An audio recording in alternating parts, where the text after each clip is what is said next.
Hello friends, ఎలా ఉన్నారంతా? బాగున్నారా? ఇదిగోనండి, ఇది మా మేడ పైన వాము చెట్టు. దీంతో ఒక యూస్ఫుల్ ఇన్ఫర్మేషన్తో ఈరోజు నేను మీ ముందుకు వచ్చేసాను. మన భావాలు ఛానల్ని సబ్స్క్రైబ్ చేసుకోండి, యూస్ఫుల్ ఇన్ఫర్మేషన్ ఇస్తాను. ఈరోజు ఈ వామాకుతో కషాయం చేద్దాం. దీనినే కర్పూరవల్లి ఆకు, కర్పూరాకు అని అంటారు.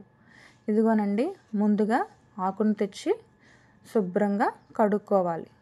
అంతేకాదండి, దీన్ని దగ్గాకు అని కూడా అంటారు.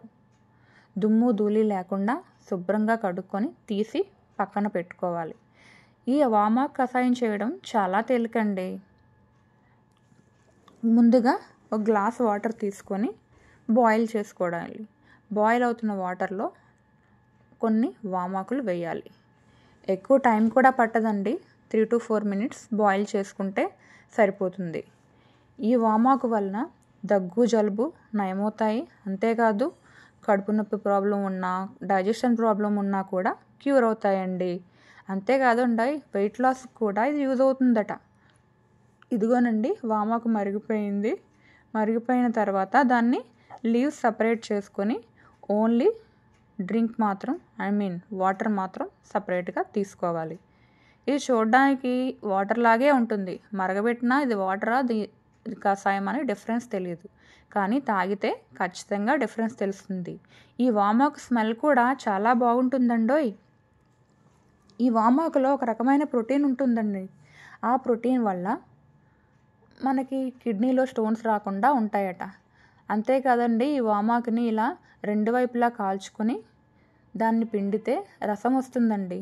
ఆ రసం దగ్గు జలుబు ఉన్న పిల్లలకి యూజ్ చేస్తే చాలా మంచిది, తొందరగా నయమవుతుంది. మీ ఇంట్లో వాము చెట్టు ఉందండి? నా ఛానల్ని లైక్ చేయండి, షేర్ చేయండి, సబ్స్క్రైబ్ చేయండి. ఒక కామెంట్ చేయండి, మీరు మీ ఇంట్లో వామాకుని ఏ విధంగా యూజ్ చేస్తున్నారో. అంతేకాదండి, ఈ వామాకు తులసాకు ఇలాంటివి నేచురల్గా ఉండేవి మనం యూజ్ చేసుకోవడం అలవాటు చేసుకోవాలండి. ఎప్పుడూ ఇంగ్లీష్ మెడిసినేనా? ఇలా నేచురల్గా దొరికే వాటిని వాడితే సైడ్ ఎఫెక్ట్స్ ఉండవు, హెల్త్ బెనిఫిట్స్ కూడా చాలా ఉంటాయి.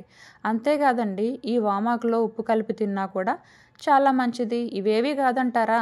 ఓన్లీ వామాకులు తిన్నా కూడా శుభ్రంగా కడుక్కొని తినండి అప్పుడప్పుడు.